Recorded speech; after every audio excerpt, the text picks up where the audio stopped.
Good evening to all of you. I hope आप सभी को मेरी आवाज जो है एकदम क्रिस्टल क्लियर आ रही होगी, वीडियो भी एकदम परफेक्टली दिखाई दे रहा होगा। एक बार कॉन्फर्मेशन दीजिए।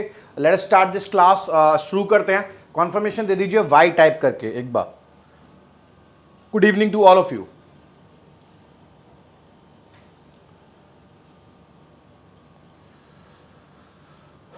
चलिए, मैं क्लास शुरू कर रहा हूं, लेकिन उससे पहले मैं एक जरूरी जानकारी देना चाहता हूं आपको कि मैं शायद कल और परसों अवेलेबल नहीं होऊंगा।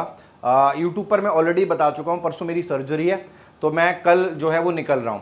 तो देयर इज अ चांस कि कल, दैट इज ऑन 9th और 10th, जो 4:15 वाला क्लास है वो नहीं होगा।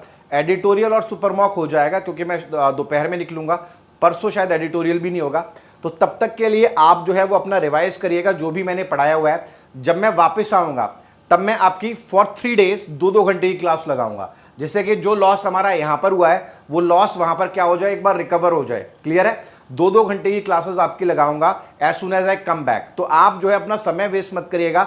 जो पुरानी चीजें मैंने अभी तक करवाई हैं वो बढ़िया से करिएगा और इसको कवर करिएगा। ठीक है? मैं ऑलरेडी यूट्यूब में द हिंदू एडिटोरियल सेशन में ये बता चुका हूं बात।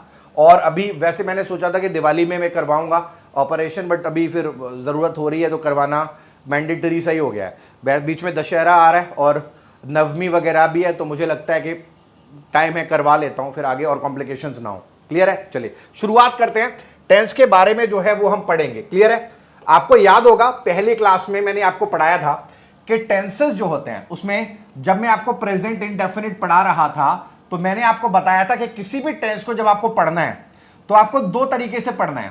पहला, आपको यह देखना है कि वो टेंस का आइडेंटिफिकेशन क्या है, मतलब आप उसको कैसे देखकर पहचान सकते हो कि आखिर वो कौन सा टेंस है, कि वो प्रेजेंट इंडेफिनिट है, वो प्रेजेंट परफेक्ट है, प्रेजेंट कॉन्टिन्यूअस है। तो हमने पहले यह सीखा था। उसके बाद हमने कहा था कि भैया हमें यह भी सीखना है कि टेंस के यूजेस क्या क्या होते हैं। कोई भी टेंस जो है वो हम इन 2 चीजों पर जो है वो करेंगे, उन 2 चीजों पर जो है हम करेंगे। पहला क्या है? आइडेंटिफिकेशन। दूसरा क्या है? यूजर्स। आइडेंटिफिकेशन के लिए मैंने सबसे पहले आपको प्रेजेंट इंडेफिनिट पढ़ाया लास्ट क्लास में। जो बच्चे नए हैं वो एक बार सुन सकते हैं अच्छे से। प्रेजेंट इंडेफिनिट पढ़ाया, मैंने कहा इसको आइडेंटिफाई करने के 4 तरीके हैं। पहला तरीका है सब्जेक्ट प्लस वर्ब के फर्स्ट फॉर्म से आइडेंटिफाई कर लो। दूसरा तरीका है सब्जेक्ट के बाद इज लिखा हो या फिर एम लिखा हो या फिर आर लिखा हो। यह ध्यान रखना है कि आगे जो है वर्ब का फर्स्ट फॉर्म प्लस आईएनजी जो है वो नहीं होना चाहिए। क्लियर है? तीसरा हमने कहा सब्जेक्ट के बाद हैज लगा है या फिर हैव लगा है। बस ये ध्यान रखना है कि आगे वर्ब का थर्ड फॉर्म नहीं होना चाहिए। क्लियर है? और हमने कहा कि किसी भी सेंटेंस में अगर आपको डू और डज दिखाई दे रहा है तो इसका मतलब है सेंटेंस किस में लिखा हुआ है? प्रेजेंट इंडेफिनिट में लिखा हुआ है। ये चारों चीजें मैंने आपको बता दी। ये आई होप आपने रिवाइज कर ली होंगी। इसके अलावा मैंने आपको यूजर्स सिखाए। यूजर्स में मैंने आपको बताया कि ऐसे एक्शंस जो नेचर में परमानेंट होते हैं, जो बार बार होते रहते हैं, वो आपके प्रेजेंट इंडेफिनिट में आते हैं। ऐसे एक्शंस जो नेचर में फ्रीक्वेंट होते हैं, जो रुक रुक कर होते हैं लेकिन लगातार होते रहते हैं, वो इसमें आते हैं। इसके अलावा ऐसे एक्शन जो तथ्य होते हैं, जो फैक्ट्स होते हैं, वो आपके प्रेजेंट इंडेफिनिट में आते हैं। और ऐसे एक्शंस जो फ्यूचर में होते हैं लेकिन जिनको लेकर आप प्लानिंग जो है प्रेजेंट में कर रखे होते हो, प्लान्ड फ्यूचर एक्शंस जो हैं उनके लिए भी आप प्रेजेंट इंडेफिनिट लगाते हो। पूरा का पूरा 1 घंटा मैंने आपको इन चीजों को स्टेप बाय स्टेप समझाने में लगाया था। परमानेंट क्या होता है, फ्रीक्वेंट क्या होता है, फैक्ट्स क्या होते हैं, प्लान्ड एक्शंस क्या होते हैं, वो सारी चीजें मैं पिछले क्लासेस में आपसे डिस्कस कर चुका हूं ऑलरेडी। अगर आप पहली बार क्लास देख रहे हो, आपको रिकमेंड करूंगा कि जैसे ही ये क्लास पूरा हो जाए उसको देखिएगा जरूर, क्योंकि वहीं से टेंस का नींव रखा गया है। अगर वो क्लियर नहीं होगा तो फिर ये समझने में आपको दिक्कत आएगी। पिछले ही क्लासेस में मैंने इन्फ्रेंस बेस्ड क्वेश्चंस भी करवाए हैं जो एसबीआई एग्जामिनेशन में, इवन आईबीपीएस में भी पूछे जाते हैं, तो आपको वो भी तैयार करने पड़ेंगे अगर आपने नया नया जो है एनरोल किया है। क्लियर है? चलिए, अब ये अगर आपको क्लियर है तो हम जो है आगे बढ़ते हैं कि हमारे एग्जामिनेशन में इनसे जुड़े हुए क्या सवाल जो हैं, क्या क्वेश्चन जो हैं वो हमें देखने के लिए मिलते हैं, उनके बारे में जो है हम बात करेंगे थोड़ा सा। क्लियर है? चलिए समझते हैं। मैंने एक सेंटेंस लिखा,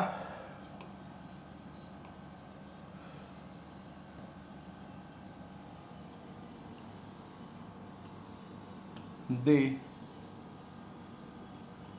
survive on processed foods, drink from unhygienic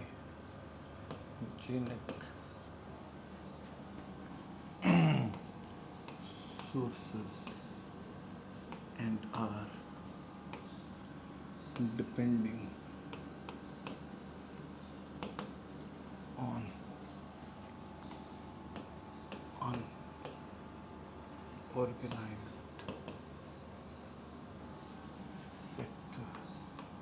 unorganized sector every day for their livelihood. चलिए, ये क्वेश्चन देखिए, ये एग्जैक्ट एक मॉडल क्वेश्चन है, जिस तरीके का सवाल आपको आपके एग्जाम में देखने के लिए मिलेगा। ठीक है, श्रेया जायसवाल क्या हो गया बेटा, कीबोर्ड पर सो गई क्या? दबाई जा रहा है क्या, डॉट स्लैश क्या आ रहा है ये? ठीक है, देखो जरा, they survive on processed foods, drink from unhygienic sources and are depending on unorganised sector every day for their livelihood. अब आपको क्या समझना है, मजाक कर रहा हूं, सीरियसली मत लेना। अब जरा देखो, आप इस सेंटेंस को पढ़ोगे ना, तो शायद आपका जो पहला नजरिया होता है, एक आम बच्चे का नजरिया होता है कि हिंदी में करके देख लो, ट्रांसलेट करके देख लो, सही लग रहा है तो सही होगा। तो देयर इज अ चांस जब आप इसको ट्रांसलेट करने जाओगे तो आपको इसमें गलती मालूम नहीं पड़ेगी। लेकिन अगर आपके कॉन्सेप्ट्स क्लियर हैं, ये प्रीवियस ईयर का ही सवाल है, तो आप ऐसे इसमें गलती ढूंढ लोगे। कैसे समझते हैं, देखो, दे आपका सब्जेक्ट है, कहा जा रहा है दे सर्वाइव ऑन प्रोसेस्ड फूड्स। ये जो है प्रोसेस्ड फूड्स पर सर्वाइव करते हैं। कौन सा है, वर्ब का फर्स्ट फॉर्म है सर्वाइव, यानी हमें पता है कि ये क्या लगा है, प्रेजेंट इंडेफिनिट लगा है। ठीक है, कॉमा लगाया, drink from unhygienic sources, unhygienic sources से ये पानी पीते हैं, कॉमा लगा है, मतलब एक क्लॉज और जुड़ा होगा, तो ये ड्रिंक भी क्या है, वर्ब का फर्स्ट फॉर्म है, दे ही इसका सब्जेक्ट रहा होगा, तो ये भी क्या है, ये भी आपका प्रेजेंट इंडेफिनिट है। और यहां पर देखिए आगे एंड लगा है। अब यहां पर इन्होंने आर डिपेंडिंग लिखा है। अब आपको मैंने सिखाया है जब इज एम आर के बाद आईएनजी आता है तो वो प्रेजेंट इंडेफिनिट तो होता नहीं है, आगे हम सीखेंगे उसको हम प्रेजेंट कॉन्टिन्यूअस कहते हैं। तो अगर आप देखेंगे कि ये हिस्सा प्रेजेंट इंडेफिनिट में लिखा है, ये प्रेजेंट कॉन्टिन्यूअस में लिखा है। अब ऐसा भी हो सकता है कि ये सही हो, ऐसा भी तो हो सकता है कि ये सही हो, लेकिन जब आप आगे जाएंगे तो आप देखेंगे and are depending on unorganised sector, यहां पर एक वर्ड लिखा है, वर्ड है एवरीडे। एवरीडे का मतलब होता है रोजाना, प्रत्येक दिन। अगर मैं कोई काम प्रत्येक दिन करता हूं, रोजाना करता हूं, तो वो काम नेचर में कैसा होगा, वो काम नेचर में कैसा होगा, परमानेंट काम होगा। अगर वो परमानेंट काम है तो इसका मतलब है कि बात को जो है कॉन्टिन्यूअस में नहीं कहा जाएगा, बात को इंडेफिनिट में कहा जाएगा। ये इंडेफिनिट है, सब्जेक्ट वर्ब, दे छुपा हुआ है यहां पर, सब्जेक्ट वर्ब, तो यहां पर भी दे छुपा हुआ होगा। दे के बाद वर्ब की फर्स्ट फॉर्म चाहिए, तो हम क्या करेंगे, आर डिपेंडिंग को हटाएंगे, एंड डिपेंड लिख देंगे। क्या लिख देंगे, एंड डिपेंड जो है वो लिख देंगे। सेंटेंस हमारा क्या हो जाएगा, सही हो जाएगा। तो हमें कुछ नहीं करना, कुछ याद नहीं करना, दो चीजों पर काम करना है। पहला हमारा आइडेंटिफिकेशन, हम देखकर पहचान पाए टेंस कौन सा लगा है। दूसरा यूजेस, कि भैया एवरीडे है तो इसका यूज कहता है कि इसे प्रेजेंट इंडेफिनिट में लिखना पड़ेगा। तो ये हमें दो चीजों पर जो है बहुत गौर करना है और इसी तरीके से जो है हमें टेंस को पढ़ना है। आई होप क्लियर हुआ होगा। क्लियर है, एक बार सीएल टाइप करके दो सारे के सारे।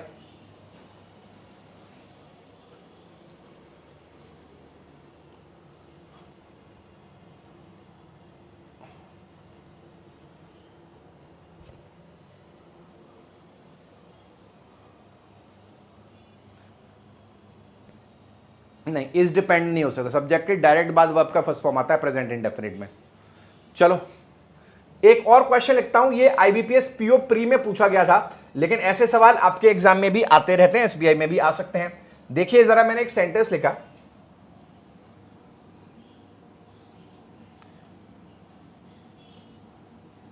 The ice cream seller wears a red hat and is selling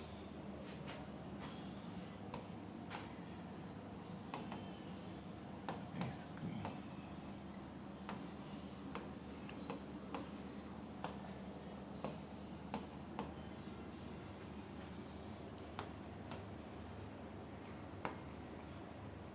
ठीक है, पढ़िए जरा इसको। The ice cream seller wears a red hat and is selling ice cream door to door every day. ठीक है, आर क्यों नहीं आया उसके लिए तुम्हें समझना पड़ेगा।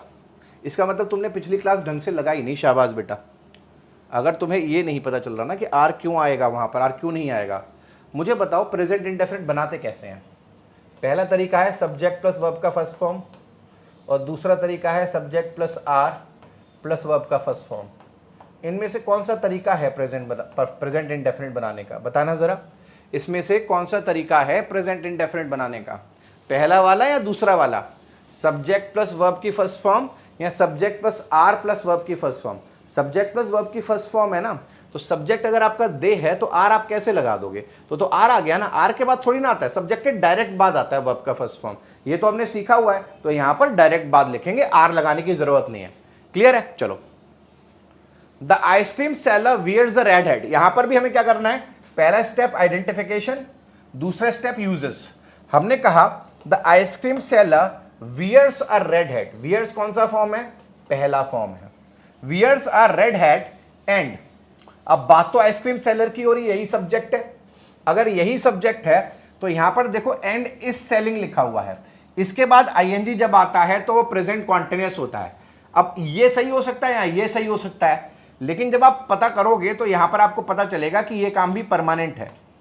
तो अगर ये काम परमानेंट है तो यहां पर आप इज सेलिंग नहीं लिखोगे, आप क्या करोगे, आइसक्रीम सेलर सिंगुलर है, सेल लिखोगे और एस लगा दोगे, सेंटेंस क्या हो जाएगा, सही हो जाएगा। And sells ice cream to the kids. I hope clear हुआ होगा। ठीक है, तो आपको प्राइमरीली ऐसे सवाल देखने के लिए मिलेंगे आपके एग्जामिनेशन में प्रेजेंट इंडेफिनिट से। एक कॉन्सेप्ट को और टच किया जाएगा प्रेजेंट इंडेफिनिट में, जिसको लेकर बहुत सारे बच्चे जागरूक ही नहीं होते हैं, जिसके बारे में बहुत सारे बच्चों को पता नहीं होता।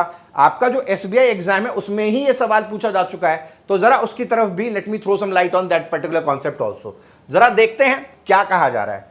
मैंने कहा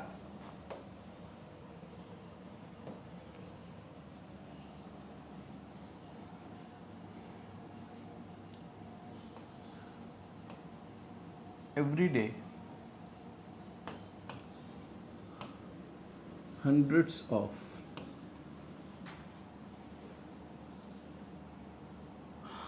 underprivileged people gather at this place and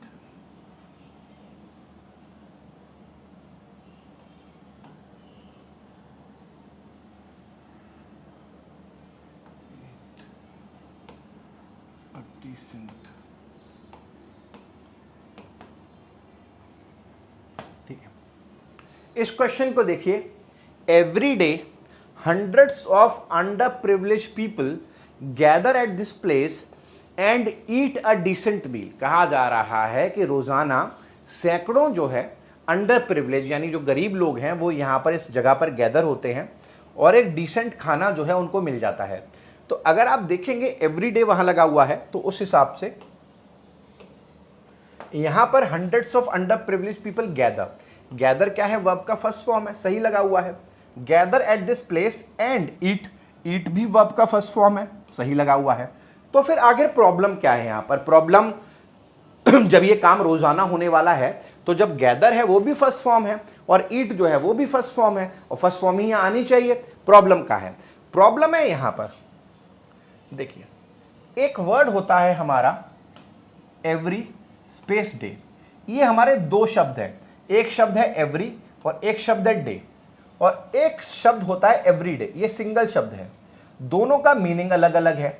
ये जो एवरी डे है, एवरी का मतलब प्रत्येक होता है, डे का मतलब दिन होता है, इसका मतलब ऑलवेज के समान होता है, रोजाना। क्या है? रोजाना। मैं रोजाना मंदिर जाता हूं, I visit the temple every day, यानी एवरी स्पेस डे। ये जो एवरी डे है इसका मतलब होता है कॉमन। जैसे दिस इज एन एवरीडे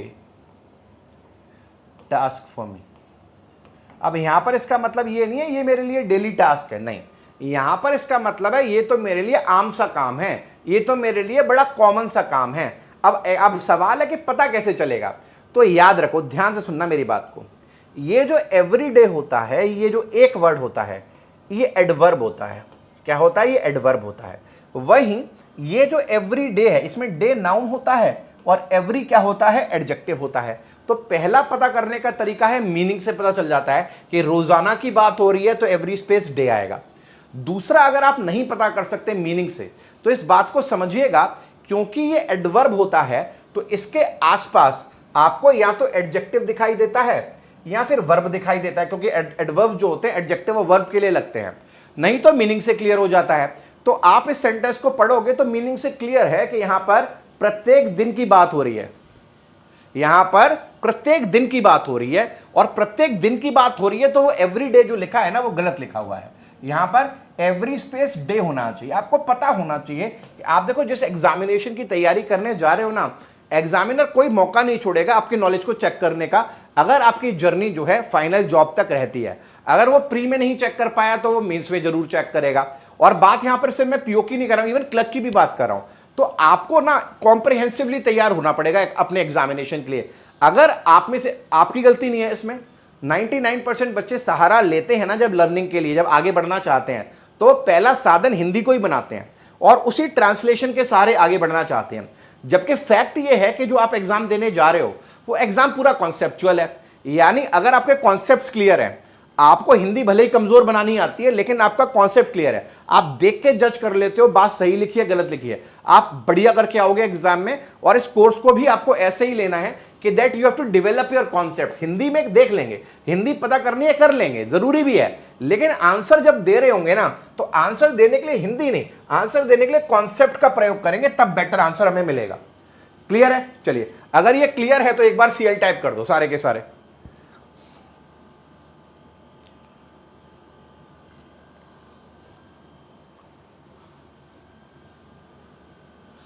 चलिए, बहुत बढ़िया। अब अगर आपको ये क्लियर हो गया है तो आपको देखो एक चीज समझ में आ रही होगी, मैं यहां पर एक वर्ड यूज कर रहा हूं बार बार।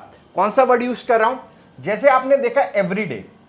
अब देखो कोई भी अगर इस शब्द को सुनेगा एवरीडे को तो उसको यह बात पता चल जाएगी कि ये काम कैसा है, परमानेंट काम है। कैसा काम है? परमानेंट काम है। तो अकेला एवरीडे शब्द तो होगा नहीं, और भी कुछ ऐसे शब्द हैं जो इसके समान मीनिंग रखते हैं। जैसे उनमें से एक शब्द है क्या? ऑलवेज, उसका भी मीनिंग ऑलमोस्ट सेम होता है। इसके अलावा एक और वर्ड है डेली, आपने सुना होगा, इसका भी मतलब सेम होता है। अब अगर हिंदी वाले, हम हिंदी भाषी हैं तो हमारे लिए तो तीनों ही सेम है, तीनों का ही मतलब ऑलमोस्ट सेम है और हम कहीं भी लगा दे तो काम चल जाएगा हमारा। लेकिन एग्जाम में ऐसा नहीं होगा, एग्जामिनर आपको इसी कॉन्सेप्ट पे घुमा देगा। कैसे, जरा समझिए।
चलिए देखिए, मुझे बताइए कि आपको क्या लगता है कि अगर मैं ये क्वेश्चन आपको दे दूं तो आप क्या जो है वो आंसर दोगे, क्या आपके अनुसार आंसर होना चाहिए? In this part of the world people dash rely on organic farming methods. क्या बोलेंगे हम? ऑलवेज बोलेंगे, डेली बोलेंगे, एवरीडे बोलेंगे, क्या बोलेंगे? तो अब देखो, अभी यहां पर अगर आप हिंदी करने जाओगे तो हिंदी का सबका मीनिंग सेम है, लेकिन आपको एक बात समझनी पड़ेगी। क्या समझनी पड़ेगी? देखो, ये जो वर्ड है ना ऑलवेज, ये इसको हम कहते हैं adverb of frequency. Adverb of frequency, ये जो वर्ड है ये नाउन का कनेक्ट, नाउन है, मैंने बताया आपको, ठीक है। तो अब अगर गौर से देखो, कहा जा रहा है कि दुनिया के इस भाग में जो लोग होते हैं वो रिलाय करते हैं। रिलाय का मतलब होता है निर्भर करना। अब आप जानते हो कि रिलाय आपका क्या है? वर्ब है। और वर्ब से पहले अगर हमें कोई चीज चाहिए, वर्ब से पहले अगर कोई चीज लगी है तो क्रिया के बारे में बताता कौन है? नाउन तो नहीं बताता क्रिया के बारे में, क्रिया के बारे में बताता है एडवर्ब। तो हमें यहां पर जरूरत है एडवर्ब की। तो एडवर्ब हमारा क्या है? ऑलवेज। एडवर्ब हमारा क्या है? ऑलवेज। तो हम ऐसी सिचुएशन में क्या करेंगे? ऑलवेज लगाएंगे यहां पर, क्योंकि यहां पर ऑलवेज फिट होगा। क्या होगा? ऑलवेज फिट होगा। ठीक है, क्लियर है? अब होता तो डेली भी एडवर्ब है, लेकिन डेली की पोजीशन हमेशा at the end of the clause होती है। At the end of the clause. अभी मैं सिखाऊंगा, ये भी सिखाऊंगा आपको कैसे, लेकिन अभी आप इस पर फोकस करिए। तो अगर आपको क्रिया के आसपास कुछ देना है तो आप ऑलवेज दे पाओगे, हालांकि इन तीनों का मीनिंग सेम है। अब उसी तरह से अगर मैं सेंटेंस ऐसे लिख दूं,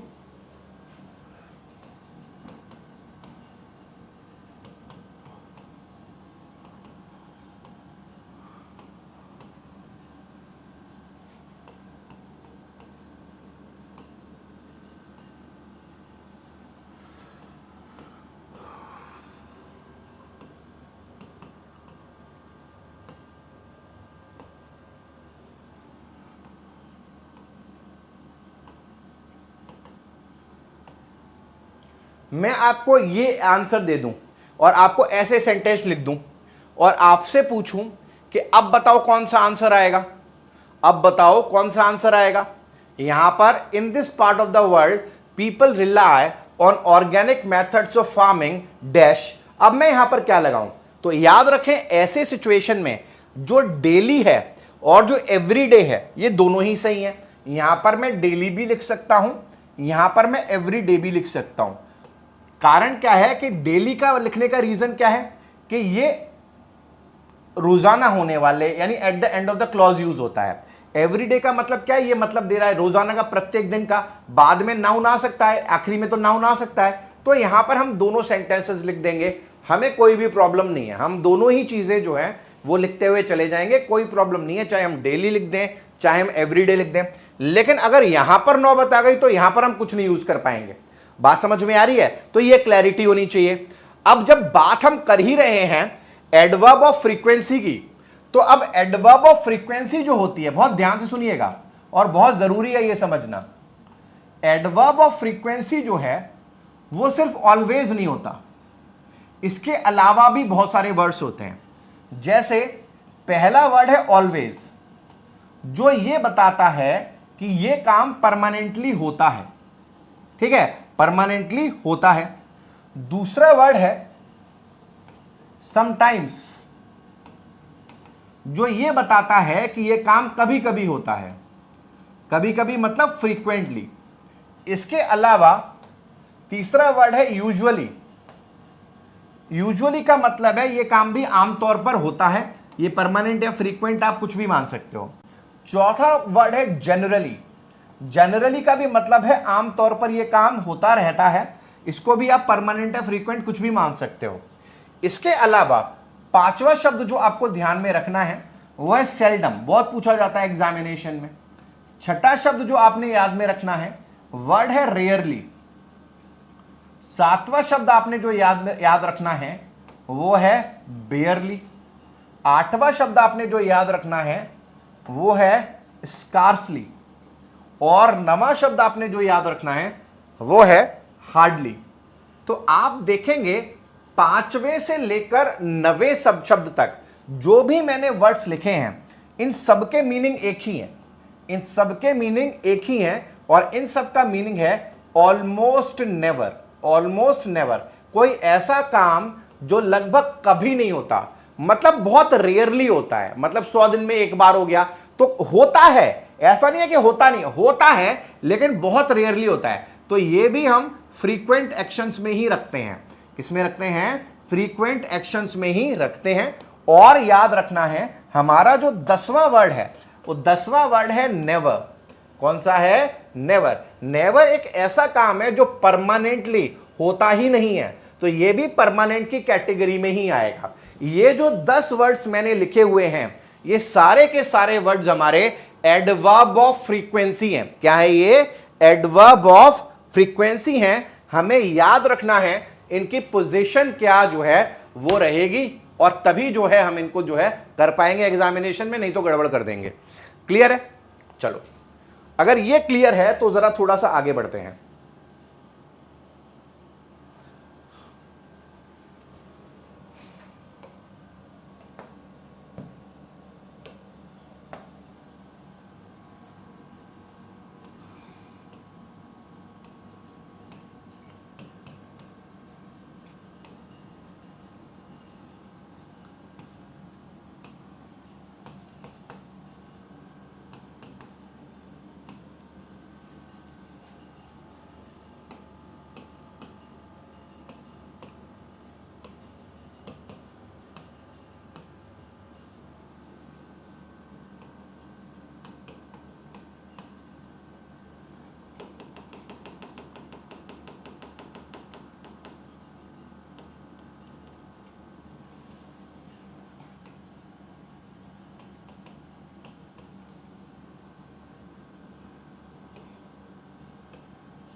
ठीक है, तो आपको जो है प्री एग्जामिनेशन में जो सवाल देखने के लिए मिलेगा, वो सवाल कैसा है? ऐसा मिलेगा, the tribes trust rarely the government when it comes to housing and development. ठीक है,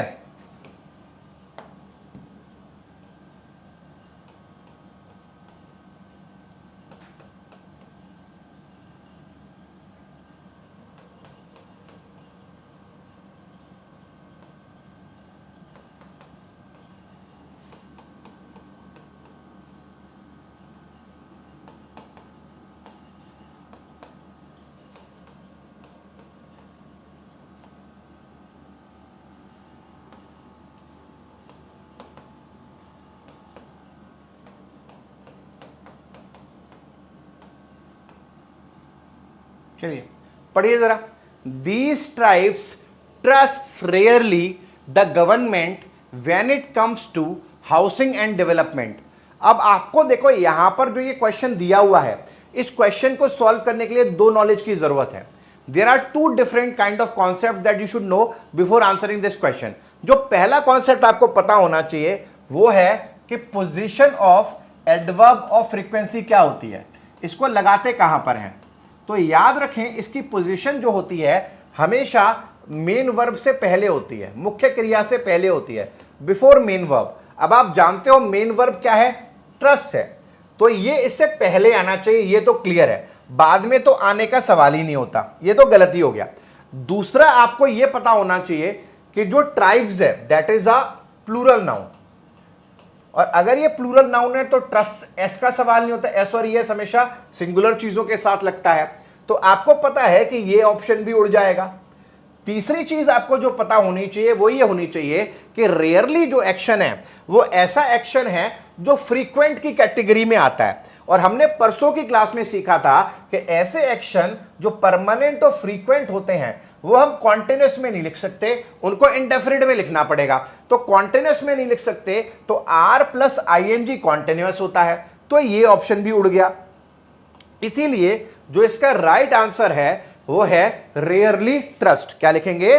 रेयरली ट्रस्ट जो है वो हम इस आंसर को देंगे और कहेंगे these tribes rarely trust the government when it comes to housing and development.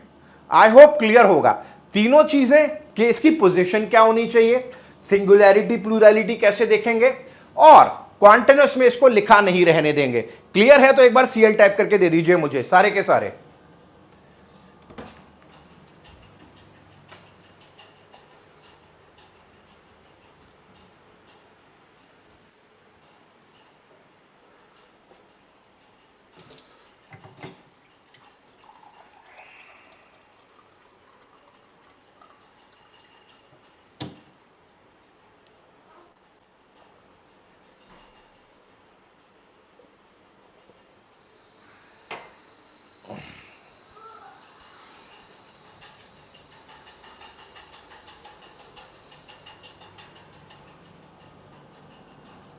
चलिए आई होप आपको क्लियर हो गया होगा।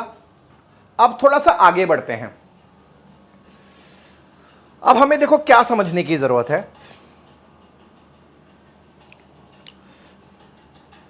कि आप जो ये वर्ड्स देख रहे हैं, जैसे आप देखिए समटाइम्स, मैं यहां पर 3 सेंटेंसेस लिख रहा हूं।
यहां पर मैंने 3 सेंटेंसेस लिखे हैं और इन तीनों सेंटेंसेस में एक कॉन्सेप्ट जुड़ा हुआ है, जो कॉन्सेप्ट का हमारे टेंस से भी लेना देना है और एडवर्ब से भी लेना देना है।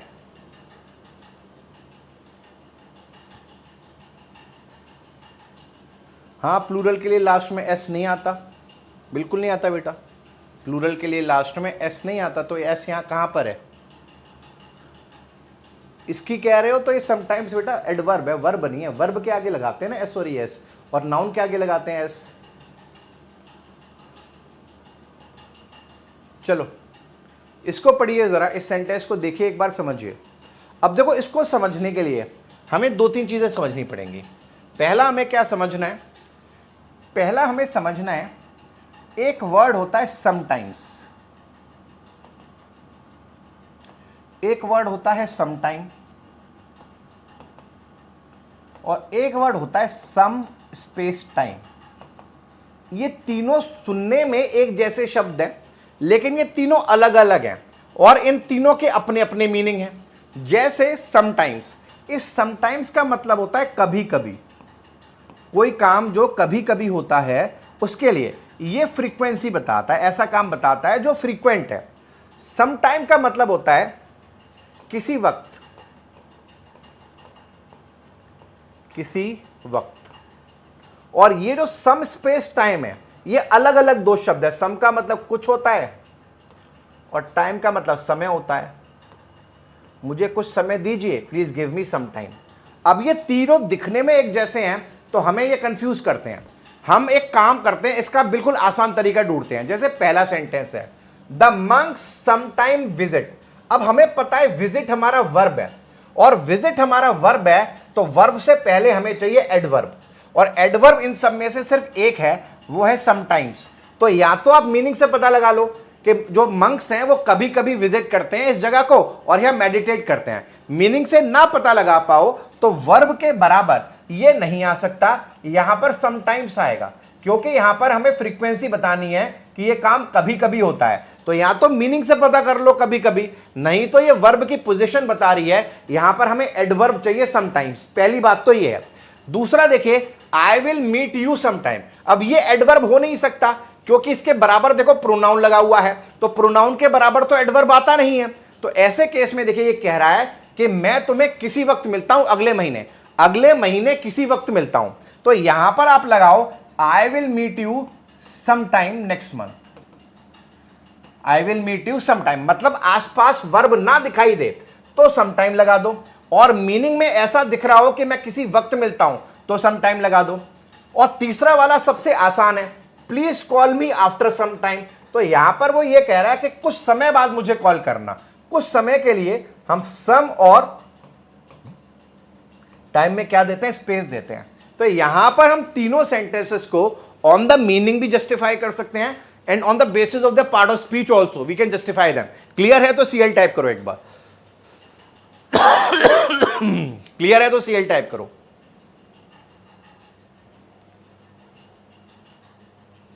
मैं आपको इस लहजे में इसलिए पढ़ा रहा हूं क्योंकि आप में से शायद बहुत बच्चों का मानना यह होगा कि जब एग्जाम आएगा एग्जामिनर कहेगा नहीं मेरी तो मजबूरी है, अभी मैं टेंस का सवाल पूछूंगा, अब मेरी मजबूरी है, अब मैं नाउन का सवाल पूछूंगा। लेकिन एग्जाम ऐसा नहीं होता, एग्जाम आपकी लैंग्वेज का परीक्षण होता है।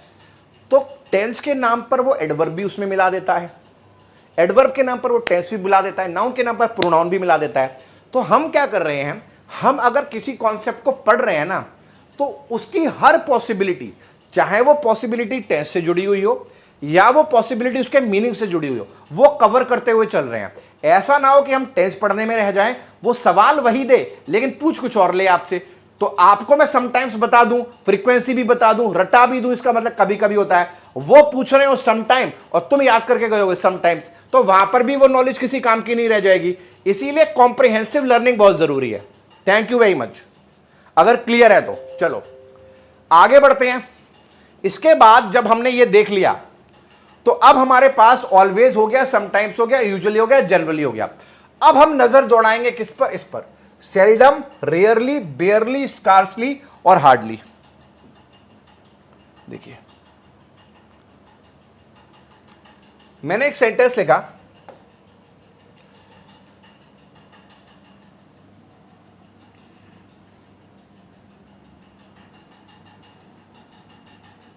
Hardly had he ever listened to, hardly had he never listened to anyone's advice। ठीक है, hardly had he never listened to anyone's advice. ठीक है, अब क्या होगा आप देखेंगे, जरा गौर से जब इसको पढ़िएगा तो आपको समझ में आएगा कि इस सेंटेंस जब आप देख रहे हैं, पढ़ रहे हैं, तो आपको बड़े आसानी से क्लियर हो जाएगा।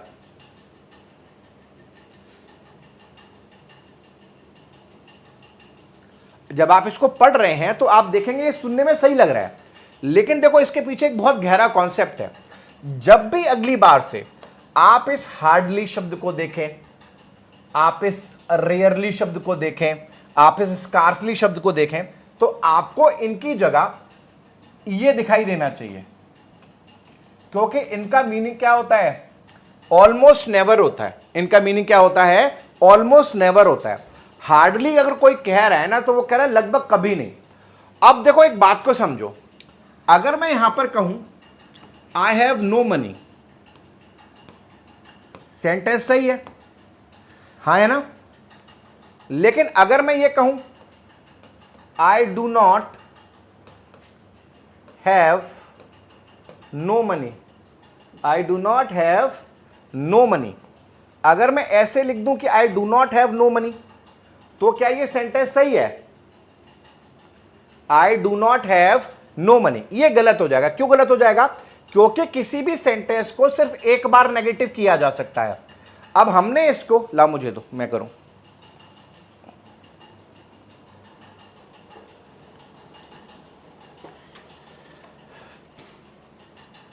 हम किसी भी सेंटेंस को एक बार नेगेटिव कर सकते हैं, हम उसको बार बार नेगेटिव नहीं कर सकते। क्लियर है? तो यहां पर I do not have no money वो गलत है, आई हैव नो मनी सही है। तो जब यहां पर ये गलत है, तो यहां पर आप देखोगे हार्डली का मतलब भी नेवर है और यहां पर इसका भी मतलब नेवर है, तो ये गलत हो गया सेंटेंस। तो आप यहां तो ऐसे लिखो, hardly had he listen to anyone's advice, तो हमें पता चल जाएगा कि उसने कभी किसी की एडवाइस नहीं ली। और अगर आपको यहां पर नेवर लगाना ही है तो नेवर की जगह एक शब्द लगा दो, एवर। एवर का मतलब होता है ऑलवेज। तो अब तो ये नेगेटिव नहीं है, ये पॉजिटिव हो गया, वो नेगेटिव है, एक ही बार नेगेटिव रहा। मतलब आपको जो है दो बार नेगेटिव नहीं लगाना, दो बार जो है नेगेटिव जो है उसका इस्तेमाल नहीं करना। अगर आप करोगे तो गलत हो जाएगा। और यहां पर कोई भी वर्ड हो, हार्डली हो, स्कार्सली हो, रेयरली हो, बेयरली हो, कुछ भी हो, आप जो है नेगेटिव नहीं करोगे, इसको नेगेटिव नहीं करोगे।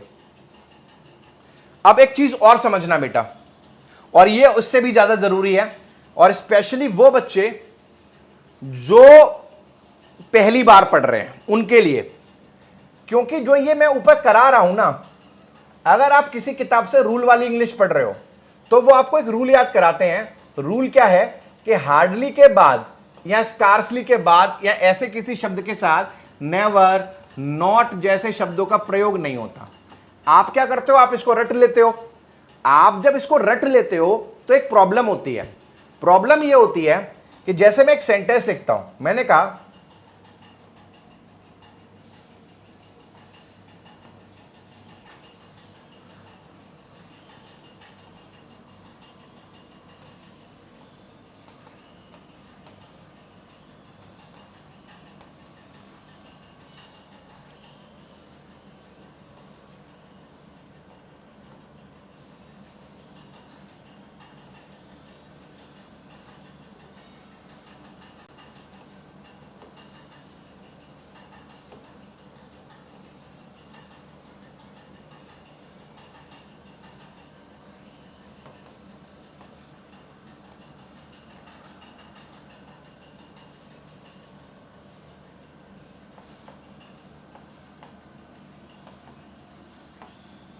ठीक है। अब इस क्वेश्चन को देखो, hardly had he listen to us but never insulted us. Hardly had he listen to us but never insulted us. अब जो रूल वाले बच्चे होते हैं वो तो रूल याद करके आए हैं, और जब वो रूल याद करके आएंगे तो वो कुछ नहीं देखते, वो सिर्फ देखते हैं कि देखो यहां हार्डली लगा है, यहां नेवर लगा है, तो वो क्या करेंगे, इस नेवर को भी उड़ा देते हैं। लेकिन यहां पर जो नेवर लगा है ना वो एकदम सही लगा है। पता है क्यों? क्योंकि जब हम कहते हैं कि हार्डली, स्कार्सली, बेयरली, रेयरली के बाद हम नेगेटिव नहीं लगाते, वो बात तभी तक लागू होती है जब तक वो क्लॉज एंड नहीं हो जाती। अगर वो क्लॉज एंड हो गई है और नई क्लॉज शुरू हो गई है, नई क्लॉज से मेरा मतलब है कि कंजंक्शन बीच में आ गया है। अगर कंजंक्शन बीच में आ जाता है तो नया सेंटेंस शुरू हो जाता है। वो बात तभी तक लागू है जब तक कोई कंजंक्शन नहीं है। अब यहां पर बट अगर कंजंक्शन लग गया ना तो इसका मतलब है ये नया सेंटेंस शुरू हो रहा है। इस नेगेटिव का इससे कोई लेना देना नहीं है। अगर नेगेटिव इतने हिस्से में होता तो हमें हटाना पड़ता, लेकिन अब क्योंकि ये अलग सेंटेंस है इसको हटाने की जरूरत नहीं है। ये सेंटेंस एकदम सही लिखा हुआ है, इसमें कोई भी एरर नहीं है, इसमें कोई भी एरर नहीं है। यानी ये जो रूल आप सो कॉल्ड पढ़ते हो इसका अस्तित्व तभी तक है जब तक क्लॉज एक ही है। जैसे ही क्लॉज दूसरी हो जाएगी ना वैसे ही ये नया सेंटेंस हो जाएगा और नए सेंटेंस पर इसका कोई इंपैक्ट नहीं रह जाएगा। अब क्लॉज क्या होती है, कंजंक्शन क्या होते हैं, ये हम आगे की क्लास में पढ़ेंगे, लेकिन इतना मैं मानकर चलता हूं, थोड़ा बहुत आपने रीडिंग करा होगा। बट हो गया, एंड हो गया, ये सारे क्या होते हैं हमारे, बिकॉज हो गया, देयरफॉर हो गया, ये कंजंक्शंस होते हैं। तो बात कहां तक लागू है, जब तक कंजंक्शन नहीं लगा हुआ। क्लियर है? अगर क्लियर है तो एक बार, ये छोटी छोटी गलतियां हमें एग्जाम में लेकर डूबती हैं। अगर ये बात क्लियर है तो सीएल टाइप करो एक बार सारे के सारे, एवरीबडी।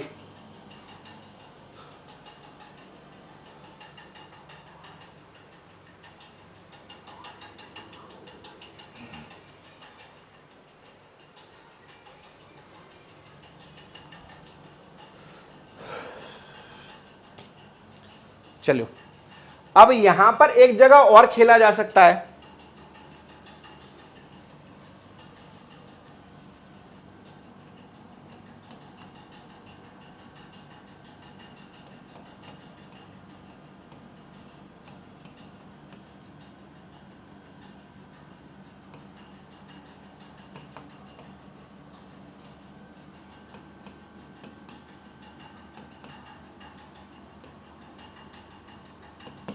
इस क्वेश्चन को देखिए, few people hardly believe in his theories. अब यहां पर हार्डली हो, चाहे स्कार्सली हो, चाहे रेयरली हो, चाहे बेयरली हो, मतलब सभी का सेम ही है। मतलब hardly, scarcely, rarely, barely, seldom, इन सब का मतलब सेम ही है। कुछ भी लगा दो, कोई फर्क नहीं पड़ता। सभी का मीनिंग क्या है? सभी का मीनिंग है ऑलमोस्ट नेवर। अब ये सेंटेंस सुनने में बढ़िया लग रहा है, कुछ नो, नॉट, नेवर जो है वो भी हमें नहीं दिखाई दे रहा। प्रॉब्लम दूसरी है यहां पर। प्रॉब्लम ये है कि आगे जब हम एडजेक्टिव्स पढ़ेंगे तो मैं आपको सिखाऊंगा कि दो वर्ड्स होते हैं, एक होता है फ्यू और एक होता है लिटिल। इनके जो मीनिंग होते हैं नेगेटिव होते हैं। इन दोनों का मीनिंग क्या होता है? ऑलमोस्ट नो होता है, ना के बराबर होता है, ऑलमोस्ट नो। तो अब अगर इनका मीनिंग ऑलमोस्ट नो है तो नो तो यहां आ गया। अब नो यहां आ गया तो ये तो गलत हो गया, क्योंकि फिर नेवर आ गया। तो यहां पर फ्यू लगाने से सेंटेंस क्या है? गलत हो रहा है। तो ऐसे सिचुएशन में हम क्या करते हैं, फ्यू के बदले आ फ्यू लगा सकते हैं। आ फ्यू का मतलब सम होता है, ये हम पढ़ेंगे आगे चल के, आगे चैप्टर्स है हमारे उसमें पढ़ेंगे। आ फ्यू का मतलब सम होता है और आ लिटिल का मतलब भी सम होता है। तो ऐसी सिचुएशन में सेंटेंस नेगेटिव ना हो, दो बार नेगेटिव ना हो, तो हम क्या करते हैं, हम उस फ्यू को हटाकर आ फ्यू लगा देते हैं। क्लियर है? तो आपके एग्जामिनेशन में जो भी पॉसिबिलिटीज बनेंगी प्रेजेंट इंडेफिनिट से या उससे जुड़े हुए एडवर्ब से या एवरीडे से, सम टाइम से, किसी से भी, सारी पॉसिबिलिटीज जो है मैंने आपको इस क्लास में करवाई हैं। Almost every possibility related to permanent actions and frequent actions मैंने यहां पर डिस्कस की हैं और उनसे जुड़े हुए कॉन्सेप्ट्स भी। आई होप आपको क्लियर हुए होंगे परफेक्टली। एक बार और फाइनल सीएल दे दो अगर आपको ये क्लियर हुए हैं तो।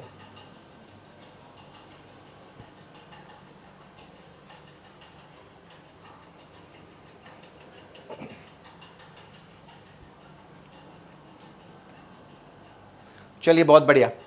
अब देखो आपको क्या समझना है कि हमने परमानेंट एक्शन कर लिए, फ्रीक्वेंट एक्शंस कर लिए। एक चीज और है जिसको हम कहते हैं फैक्ट्स। अब अगर आप कोई भी किताब उठा लो और वहां पर 10th चैप्टर पढ़ो, जैसे ही फैक्ट की बात आएगी ना, उनको पता नहीं क्या मौत पड़ जाती है। वो हमेशा वही घिसे पिटे एग्जाम्पल देते हैं। फैक्ट्स मतलब तथ्य, तथ्य मतलब the sun rises in the east. ये हर किताब में तुम्हें मिल जाएगा, the sun rises in the east. इनका सूरज जो है निकलता ही जा रहा है। जबकि सच ये है कि ऐसे सवाल बहुत पुराने हो गए हैं और प्रेजेंट डे एग्जाम में इनका कोई रेलेवेंस नहीं है, जिनको आप यूनिवर्सल ट्रूथ के नाम से पढ़ते हो। अब अगर मैं आपसे कहूं कि ये यूनिवर्सल ट्रूथ है ही नहीं भैया, एक एग्जाम्पल आपको हर जगह मिल जाएगा, the earth revolves around the sun. Universal truth है, ये बहुत बड़ी चीज है universal truth. The earth revolves around the sun. आप रट्टे भी मारे होंगे आपने इसके, बहुत बढ़िया।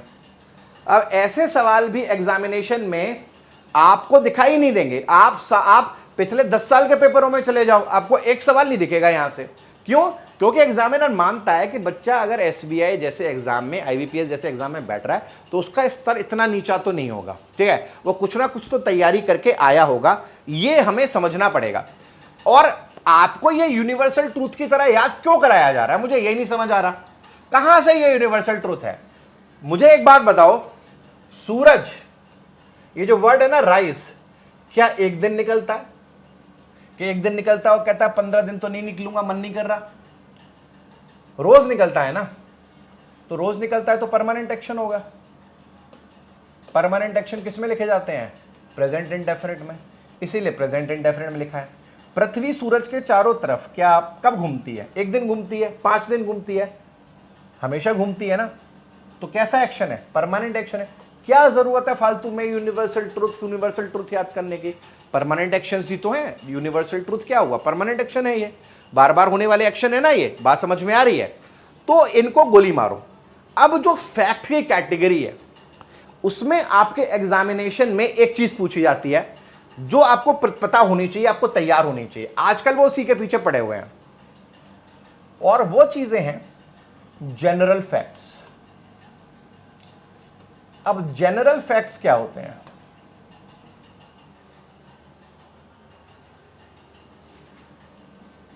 The teacher told me that a bat, unlike other birds, had teeth. The teacher told me that a bat, unlike other birds had teeth. Teacher ने मुझे कहा कि जो बैट होता है ना, जैसे बाकी पक्षी होते हैं ना उनके दांत नहीं होते हैं, लेकिन जो बैट होता है ना उसके दांत होते हैं। तो बैट के दांत होना एक क्या है? ये एक जनरल फैक्ट है। और अगर ये जनरल फैक्ट है, जनरल फैक्ट का मतलब क्या है? जो पास्ट में भी लागू था, जो प्रेजेंट में भी लागू है, और जो फ्यूचर में भी लागू रहेगा, जो कभी नहीं बदला जाएगा। तो इसको हम लिखते हैं प्रेजेंट इंडेफिनिट में। अब इसको अगर हम प्रेजेंट इंडेफिनिट में लिखेंगे तो ये हैड गलत लिखा हुआ है, क्या लगाएंगे? हैज। बैट की बात हो रही, बैट सब्जेक्ट है यहां पर, तो प्रेजेंट में लिखने के लिए हैज टीथ लिख देंगे। सेंटेंस क्या हो जाएगा? सही हो जाएगा। क्या हो जाएगा? इसको टेल्स क्यों करेंगे? इसको टेल्स थोड़ी ना करेंगे। टीचर तो पास में, ये फैक्ट थोड़ी ना है मेरे भाई। टीचर तो पास्ट में बता सकता है ना। टीचर ने मान लो परसों बताया हो, तो परसों बताया हो तो वो तो तुम पास्ट में लिख दोगे, कोई दिक्कत नहीं है।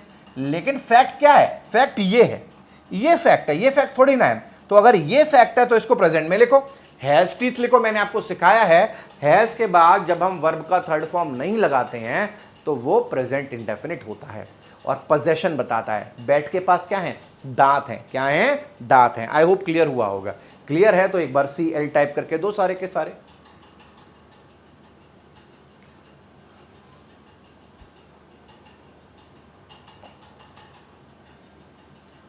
अब पहली कैटेगरी आपको जनरल फैक्ट में ये देखने के लिए मिलेगी। दूसरी कैटेगरी आपको देखो क्या देखने के लिए मिलेगी। एक क्वेश्चन है, एग्जामिनेशन का ही है। A rolling stone will gather no moss. ये आपको एग्जामिनेशन में दूसरी कैटेगरी ये देखने के लिए मिलेगी। A rolling stone will gather no moss। अब आपको ये समझने में बड़ी दिक्कत कर रहा होगा, लेकिन मैं अगर एक दूसरा सेंटेंस लिख दूंगा आप 2 सेकंड में समझ जाओगे मैं किस बारे में बात कर रहा हूं।